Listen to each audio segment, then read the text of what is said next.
코리안 더비가 될 줄 알았는데 김민재가 혹평을 피할 수 없었던 아쉬운 경기였습니다.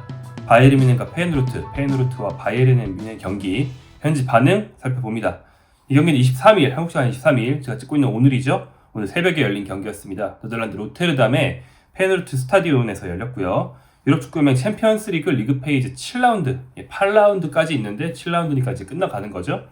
기존의 조별리그를 대체하는 리그 페이지가 끝나가는 일정이었습니다. 그런데 이 경기에서 페이노르트가 바이에른 뮌헨을 무려 3대 0으로 대승을 거뒀습니다. 이변이죠. 네덜란드에서 자국 리그에서조차 요즘 선두를 달리고 있지 못한 페이노르트, 게다가 이제 말씀드리겠지만 황인범 등의 주전 선수들이 빠져 있었어요. 그런데 바이에른 뮌헨은 분데스리가 선두란 말이죠. 이 두 팀의 경기에서 페이노르트가 그냥 이긴 것도 아니고 3대 0으로 이기는 결과가 나왔습니다. 그러면서 경기 후 순위표를 보면 페이노르트가 11위로 상승을 했고요. 바이에른이 승점 약간의 차이로 15위 더 아래에 위치하게 됐습니다. 굉장히 재밌는 순위표가 나왔고요. 이대로라면 두 팀 다 8강에 들어서 16강에 직접 가는 건 좀 힘들 것 같고, 이제 9위에서 24위까지 주어지는 16강행 플레이오프, 이 플레이오프를 거쳐서 아마 16강에 도전하게 되지 않을까 싶어요.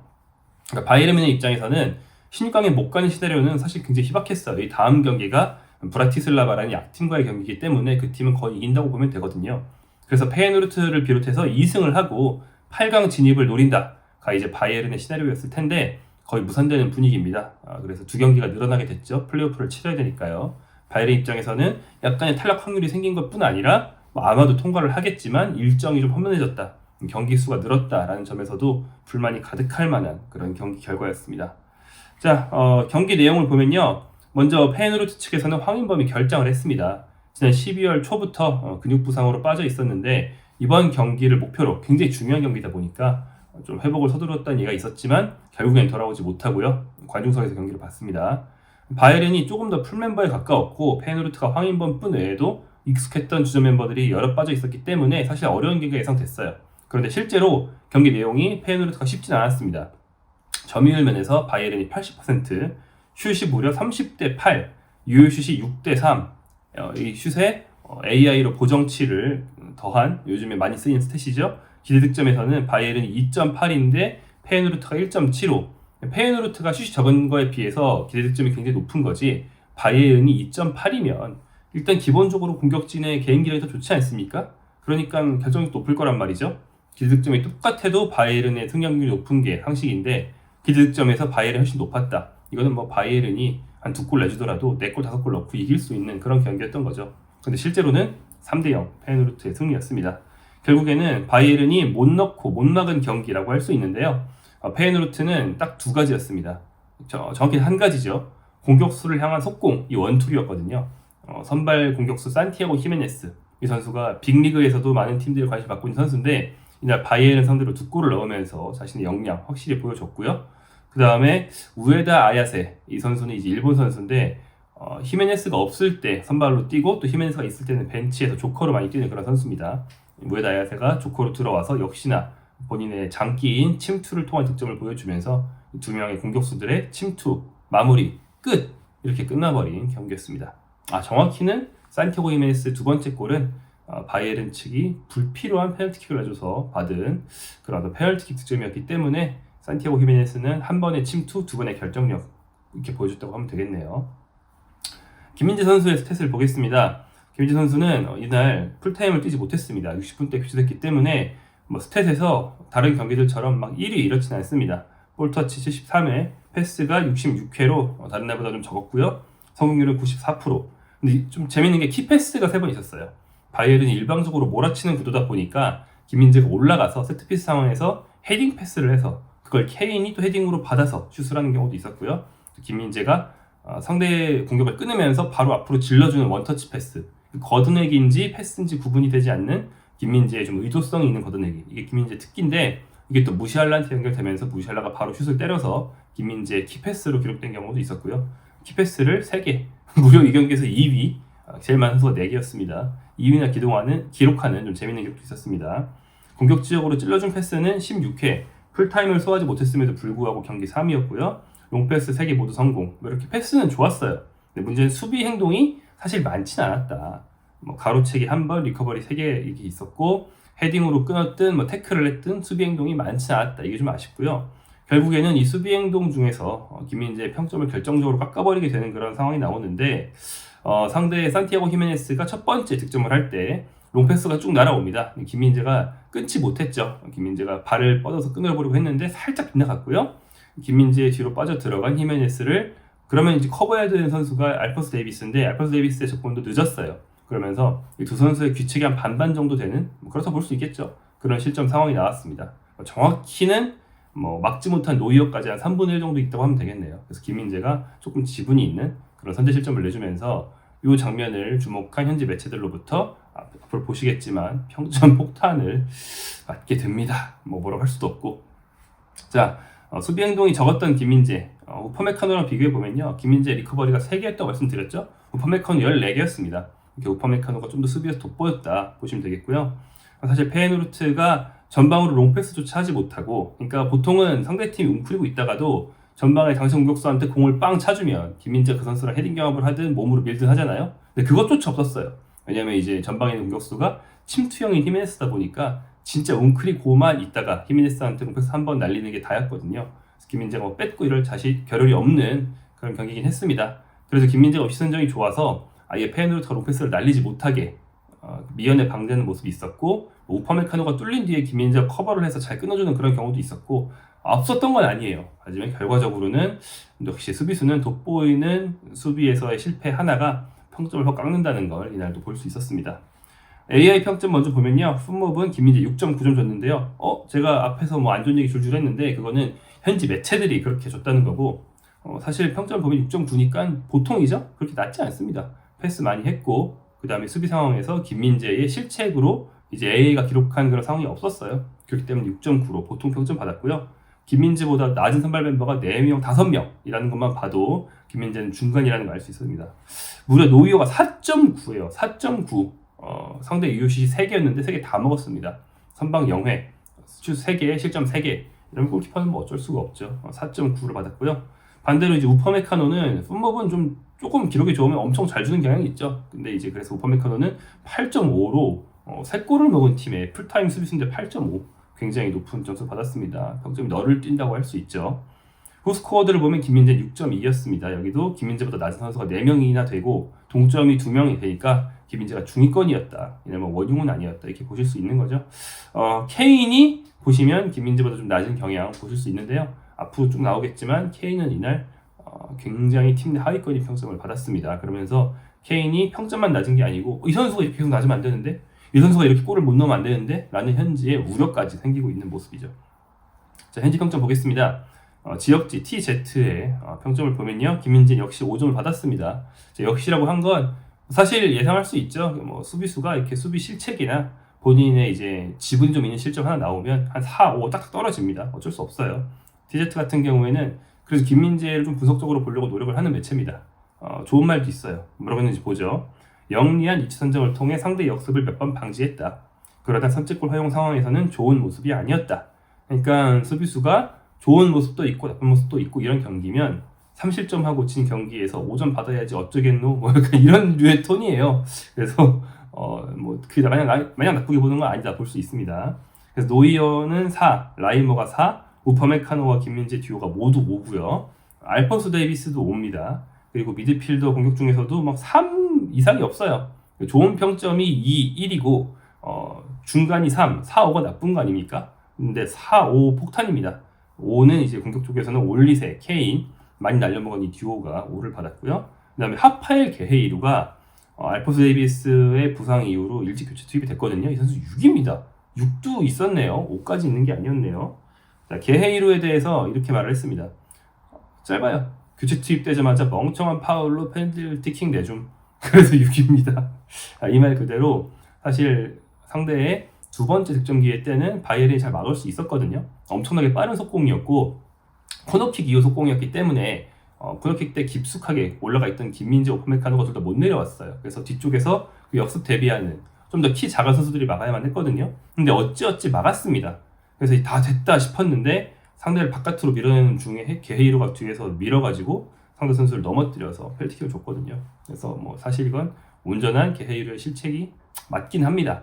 게헤이루 입장에서는 알퍼스 데이비스가 부상을 호소하면서 몸도 제대로 못 풀고 너무 급하게 교체 투입된 게 좀 이런 실수로 이어지는, 그러니까 팀을 위해서 급하게 들어갔다가 몸이 안 풀려서 그런 거라서 좀 억울할 수는 있지만 실책은 실책이었다, 이렇게 볼 수 있겠습니다. 케인이 5점을 받아서 굉장히 낮은 점수인 걸 볼 수 있는데요. 케인은 이날 빅찬스 많이 날려먹었고요. 슛도 많이 날려먹었고요. 슛이 골키퍼 정면으로 가든지 빗나가던 둘 중 하나였습니다.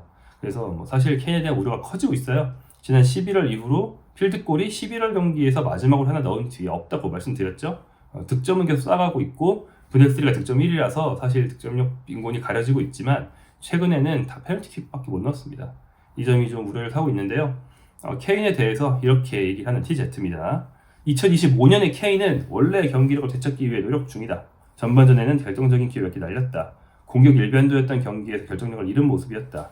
날카로움을 되찾기 위해 최근 몇 주 동안 노력 중이다 라고 얘기를 했습니다. 정확히는 슛 5개를 날린 케인, 빅찬스라고 할 수 있는 게 2개였는데 다 놓쳤습니다.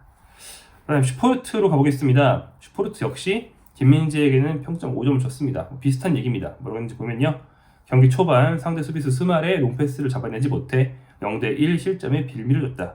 전반적으로 상대 공격을 잘 막아내지 못했다. 공을 잡았을 때 조금 플레이가 약간의 위안이었다. 여기도 마찬가지죠. 수비는 결국 실점을 내줬기 때문에 평점은 5다. 하지만 네가 빌드업하거나 이럴 때는 잘했다는 건 알고는 있다. 이런 얘기입니다. 여기도 노이어는 4점이고요. AI 평점에서는 노이어가 훨씬 낮은 것도 있는데 노이어한테 더 깎지는 않는 그런 현지 매체들의 모습입니다. 라이머 비슷합니다. 여기도 우퍼메카노를 김민재랑 똑같이 낮게 주지 않고 3.5로 그나마 좁혀줬다는 게 좀 차이고요.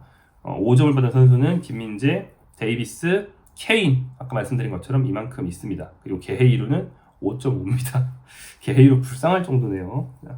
노이어가 왜 5가 아니고 4일까, 이게 궁금할 지경이거든요. 이게 5 폭탄인데. 그래서 노이어한테 뭐라고 했는지 보면요, 상대팀 골키퍼와 달리 노이어는 자신의 능력을 한 번도 증명하지 못했다. 골키퍼에게 슛 3개로 다 실점했다는 것만큼 뼈아픈 일은 없다라고 얘기를 했습니다. 안 좋은 얘기지만 그래도 5점감은 아니다. 쉽게 말하면 이런 시각으로 볼 수 있겠네요.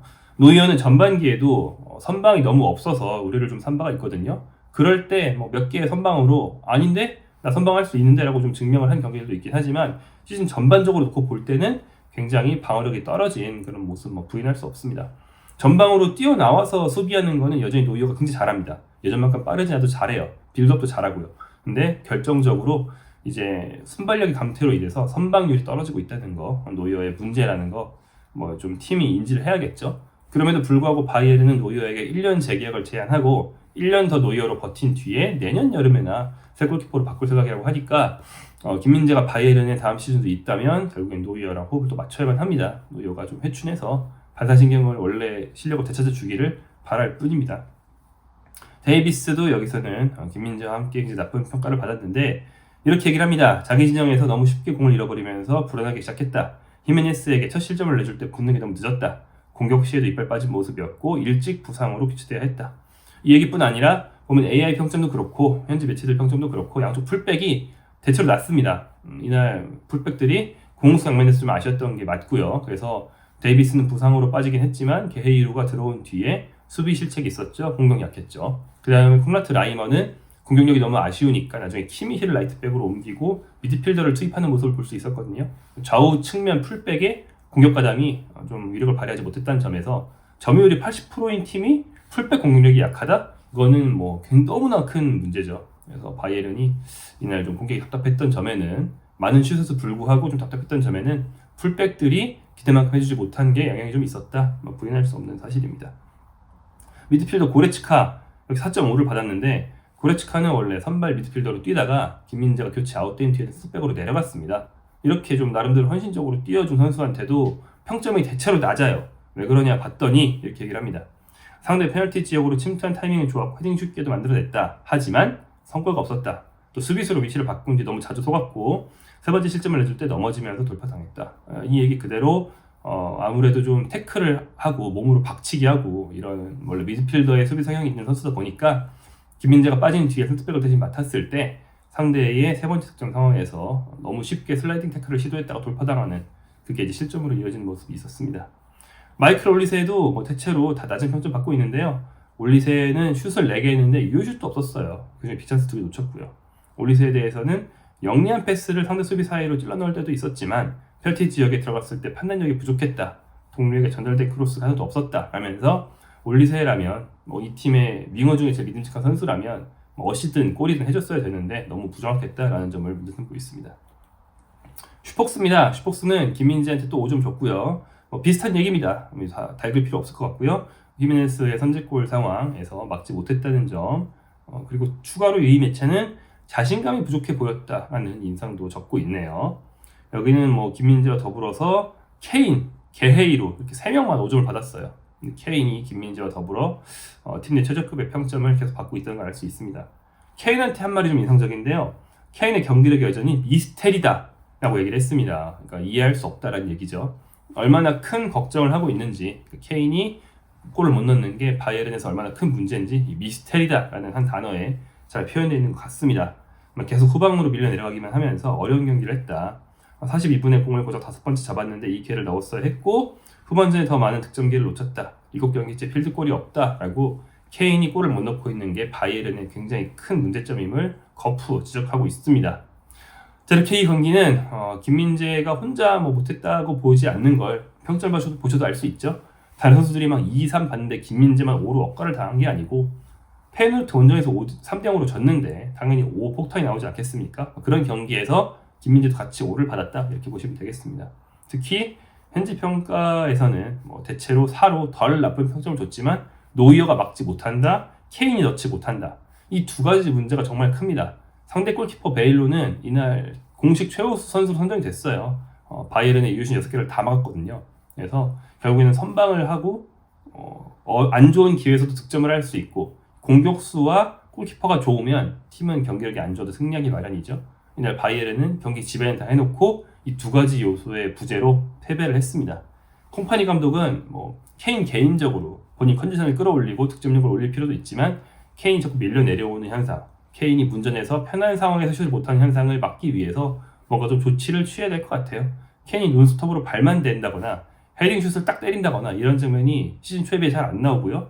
케인이 좀 잡고 머뭇거리다가 한 명 뚫고 날린 슛이 많이 나오는데 사실 케인의 민첩성이 좀 떨어져 있다는 거 우리 손케 듀오로 토트넘 뛸 때부터 알고 있잖아요. 케인이 한 명 제치고 슛을 한다기보다는 꽝 때려버리거나 차라리 터닝슛이거나 이럴 때 많이 넣는 선수이기 때문에 케인한테 그런 찬스를 만들어주는 게 팀의 전술적인 숙제가 되지 않을까 싶습니다. 자, 이렇게 황인범은 뛰지 못했고 김민재가 일찍 교체돼서 조금 아쉬웠던 무산된 코리안 더비였지만 그래도 우리가 얘기해볼 거리가 많았던 페이노르트와 바이에른의 경기 현지평가 살펴봤습니다.